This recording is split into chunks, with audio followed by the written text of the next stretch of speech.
1. Without, the night was cold and wet, but in the small parlour of Laburnum Villa the blinds were drawn and the fire burned brightly. Father and son were at chess, the former, who possessed ideas about the game involving radical changes, putting his king into such sharp and unnecessary perils that it even provoked comment from the white-haired old lady knitting placidly by the fire.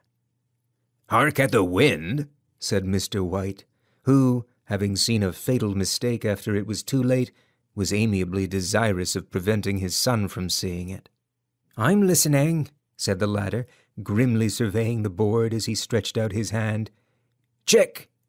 "I should hardly think he'd come tonight," said his father, with his hand poised over the board. "Mate," replied the son. "That's the worst of living so far out," bawled Mr. White, with sudden and unlooked-for violence.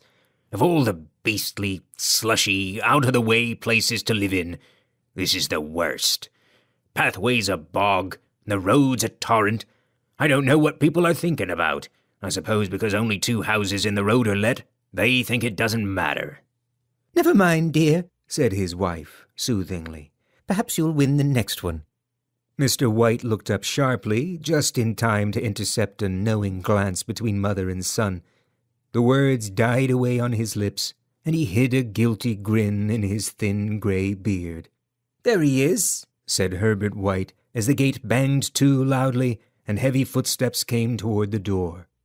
The old man rose with hospitable haste, and opening the door was heard condoling with the new arrival. The new arrival also condoled with himself, so that Mrs. White said, "Tut, tut," and coughed gently as her husband entered the room, followed by a tall, burly man, beady of eye and rubicund of visage. "Sergeant Major Morris," he said, introducing him. The sergeant major shook hands, and taking the proffered seat by the fire, watched contentedly while his host got out whiskey and tumblers and stood a small copper kettle on the fire. At the 3rd glass his eyes got brighter, and he began to talk, the little family circle regarding with eager interest this visitor from distant parts, as he squared his broad shoulders in the chair and spoke of wild scenes and doughty deeds, of wars and plagues and strange peoples. 21 years of it," said Mr. White, nodding at his wife and son. "When he went away, he was a slip of a youth in the warehouse. Now look at him." "He don't look to have taken much harm," said Mrs. White, politely. "I like to go to India myself," said the old man, "just to look round a bit, you know." "Better where you are," said the sergeant major, shaking his head. He put down the empty glass and, sighing softly, shook it again. "I should like to see those old temples and fakirs and jugglers," said the old man. "What was that you started telling me the other day about a monkey's paw or something, Morris?" "Nothing," said the soldier hastily. "Leastways, nothing worth hearing." "Monkey's paw?" said Mrs. White, curiously. "Well, it's just a bit of what you might call magic, perhaps," said the sergeant major offhandedly. His 3 listeners leaned forward eagerly. The visitor absent-mindedly put his empty glass to his lips and then set it down again. His host filled it for him. "To look at," said the sergeant major, fumbling in his pocket. "It's just an ordinary little paw, dried to a mummy." He took something out of his pocket and proffered it. Mrs. White drew back with a grimace, but her son, taking it, examined it curiously. "And what is there special about it?" inquired Mr. White, as he took it from his son and, having examined it, placed it upon the table. "It had a spell put on it by an old fakir," said the sergeant major. "A very holy man. He wanted to show that fate ruled people's lives, and that those who interfered with it did so to their sorrow. He put a spell on it so that 3 separate men could each have 3 wishes from it." His manner was so impressive that his hearers were conscious that their light laughter jarred somewhat. "Well, why don't you have 3, sir?" said Herbert White cleverly. The soldier regarded him in the way that middle age is wont to regard presumptuous youth. "I have," he said quietly, and his blotchy face whitened. "And did you really have the 3 wishes granted?" asked Mrs. White. "I did," said the sergeant major, and his glass tapped against his strong teeth. "And has anybody else wished?" persisted the old lady. "The first man had his 3 wishes. Yes," was the reply. "I don't know what the first 2 were, but the 3rd was for death. That's how I got the paw." His tones were so grave that a hush fell upon the group. "If you had your 3 wishes, it's no good to you now then, Morris," said the old man at last. "What do you keep it for?" The soldier shook his head. "Fancy, I suppose," he said slowly. "I did have some idea of selling it, but I don't think I will. It has caused enough mischief already. Besides, people won't buy. They think it's a fairy tale, some of them, and those who do think anything of it want to try it first and pay me afterward." "If you could have another 3 wishes," said the old man, eyeing him keenly, "would you have them?" "I don't know," said the other. "I don't know." He took the paw, and dangling it between his forefinger and thumb, suddenly threw it upon the fire. White, with a slight cry, stooped down and snatched it off. "Better let it burn," said the soldier solemnly. "If you don't want it, Morris," said the other, "give it to me." "I won't," said his friend doggedly. "I threw it on the fire. If you keep it, don't blame me for what happens. Pitch it on the fire again like a sensible man." The other shook his head and examined his new possession closely. "How do you do it?" he inquired. "Hold it up in your right hand and wish aloud," said the sergeant major. "But I warn you of the consequences." "Sounds like the Arabian Nights," said Mrs. White, as she rose and began to set the supper. "Don't you think you might wish for 4 pairs of hands for me?" Her husband drew the talisman from pocket, and then all 3 burst into laughter as the sergeant major, with a look of alarm on his face, caught him by the arm. "If you must wish," he said gruffly, "wish for something sensible." Mr. White dropped it back in his pocket, and placing chairs, motioned his friend to the table. In the business of supper, the talisman was partly forgotten, and afterward the 3 sat listening in an enthralled fashion to a second installment of the soldier's adventures in India. "If the tale of the monkey's paw is not more truthful than those he's been telling us," said Herbert, as the door closed behind their guest, just in time for him to catch the last train, "we shan't make much out of it." "Did you give him anything for it, father?" inquired Mrs. White, regarding her husband closely. "A trifle," said he, colouring slightly. "He didn't want it, but I made him take it, and he pressed me again to throw it away." "Likely," said Herbert, with pretended horror. "Why, we're going to be rich, and famous and happy. Wish to be an emperor, father, to begin with. Then you can't be henpecked." He darted round the table, pursued by the maligned Mrs. White, armed with an antimacassar. Mr. White took the paw from his pocket and eyed it dubiously. "I don't know what to wish for, and that's a fact," he said slowly. "It seems to me I've got all I want." "If you only cleared the house, you'd be quite happy, wouldn't you?" said Herbert, with his hand on his shoulder. "Well, wish for £200 then, that'll just do it." His father, smiling shamefacedly at his own credulity, held up the talisman as his son, with a solemn face, somewhat marred by a wink at his mother, sat down at the piano and struck a few impressive chords. "I wish for £200, said the old man, distinctly. A fine crash from the piano greeted the words, interrupted by a shuddering cry from the old man. His wife and son ran toward him. "It moved," he cried, with a glance of disgust at the object as it lay on the floor. "As I wished, it twisted in my hand like a snake." "Well, I don't see the money," said his son as he picked it up and placed it on the table, "and I bet we never shall." "It must have been your fancy, father," said his wife, regarding him anxiously. He shook his head. "Never mind, though. There's no harm done, but it gave me a shock all the same." They sat down by the fire again while the two men finished their pipes. Outside, the wind was higher than ever, and the old man started nervously at the sound of a door banging upstairs. A silence unusual and depressing settled upon all three, which lasted until the old couple rose to retire for the night. "I expect you'll find the cash tied up in a big bag in the middle of your bed," said Herbert as he bade them good night, "and something horrible squatting up on top of the wardrobe watching you as you pocket your ill-gotten gains." He sat alone in the darkness, gazing at the dying fire and seeing faces in it. The last face was so horrible and so simian that he gazed at it in amazement. It got so vivid that, with a little uneasy laugh, he felt on the table for a glass containing a little water to throw over it. His hand grasped the monkey's paw, and with a little shiver he wiped his hand on his coat and went to bed. 2. In the brightness of the wintry sun next morning as it streamed over the breakfast table, he laughed at his fears.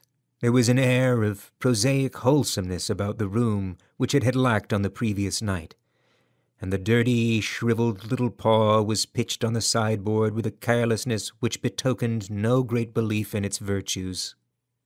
"I suppose all old soldiers are the same," said Mrs. White. "The idea of our listening to such nonsense! How could wishes be granted in these days? And if they could, how could £200 hurt you, father?" "Might drop on his head from the sky," said the frivolous Herbert. "Morris said the things happen naturally," said his father. "And you might, if you so wished, attribute it to coincidence." "Well, don't break into the money before I come back," said Herbert as he rose from the table. "I'm afraid it'll turn you into a mean, avaricious man, and we shall have to disown you." His mother laughed, and following him to the door, watched him down the road, and returning to the breakfast table, was very happy at the expense of her husband's credulity. All of which did not prevent her from scurrying to the door at the postman's knock, nor prevent her from referring somewhat shortly to retired sergeant majors of bibulous habits when she found that the post brought a tailor's bill. "Herbert will have some more of his funny remarks, I expect, when he comes home," she said, as they sat at dinner. "I dare say," said Mr. White, pouring himself out some beer. "But for all that, the thing moved in my hand. That I'll swear to." "You thought it did," said the old lady soothingly. "I say it did," replied the other. "There was no thought about it. I had just— What's the matter?" His wife made no reply. She was watching the mysterious movements of a man outside, who, peering in an undecided fashion at the house, appeared to be trying to make up his mind to enter. In mental connection with the £200, she noticed that the stranger was well dressed and wore a silk hat of glossy newness. 3 times he paused at the gate, and then walked on again. The 4th time he stood with his hand upon it, and then with sudden resolution flung it open and walked up the path. Mrs. White at the same moment placed her hands behind her, and hurriedly unfastening the strings of her apron, put that useful article of apparel beneath the cushion of her chair. She brought the stranger, who seemed ill at ease, into the room. He gazed at her furtively, and listened in a preoccupied fashion as the old lady apologized for the appearance of the room and her husband's coat, a garment which he usually reserved for the garden. She then waited as patiently as her sex would permit for him to broach his business, but he was at first strangely silent. "I was asked to call," he said at last, and stooped and picked a piece of cotton from his trousers. "I come from Moore and Meggins." The old lady started. "Is anything the matter?" she asked breathlessly. "Has anything happened to Herbert? What is it? What is it?" Her husband interposed. There, mother," he said hastily. "Sit down and don't jump to conclusions. You've not brought bad news, I'm sure, sir." And he eyed the other wistfully. "I'm sorry," began the visitor. "Is he hurt? Is he hurt?" demanded the mother wildly. The visitor bowed in assent. "Badly hurt," he said quietly. "But he is not in any pain." "Oh, thank God," said the old woman, clasping her hands. "Thank God for that! She broke off suddenly as the sinister meaning of the assurance dawned upon her, and she saw the awful confirmation of her fears in the other's perverted face. She caught her breath, and turning to her slower-witted husband, laid her trembling old hand upon his. There was a long silence. "He was caught in the machinery," said the visitor at length in a low voice. "Caught in the machinery," repeated Mr. White in a dazed fashion. "Yes." He sat staring blankly out at the window, and taking his wife's hand between his own, pressed it as he had been wont to do in their old courting days nearly 40 years before. "He was the only one left to us," he said, turning gently to the visitor. "It is hard." The other coughed, and rising, walked slowly to the window. "The firm wished me to convey their sincere sympathy with you in your great loss," he said, without looking round. "I beg that you will understand I am only their servant, and merely obeying orders." There was no reply. The old woman's face was white, her eyes staring, and her breath inaudible. On the husband's face was a look such as his friend the sergeant might have carried into his first action. "I was to say that Moore and Meggins disclaim all responsibility," continued the other. "They admit no liability at all, but in consideration of your son's services, they wish to present you with a certain sum as compensation." Mr. White dropped his wife's hand, and rising to his feet gazed with a look of horror at his visitor. His dry lips shaped the words. "How much?" £200, was the answer. Unconscious of his wife's shriek, the old man smiled faintly, put out his hands like a sightless man, and dropped, a senseless heap, to the floor. 3.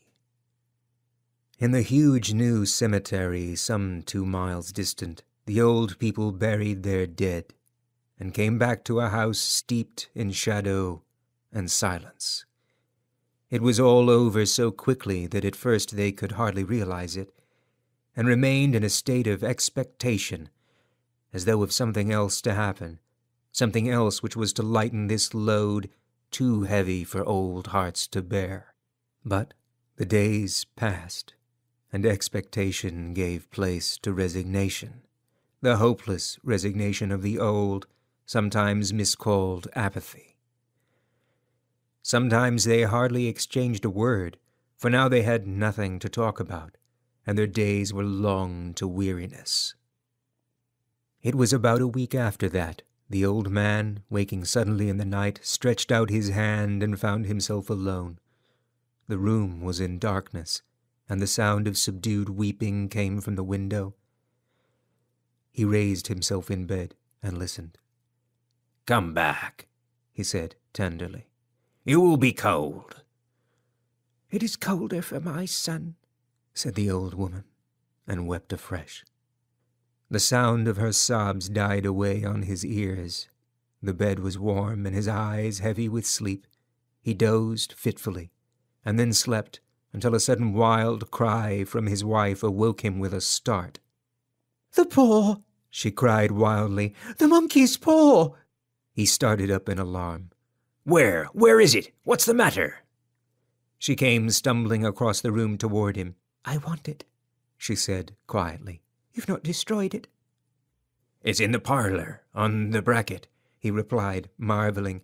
"Why?"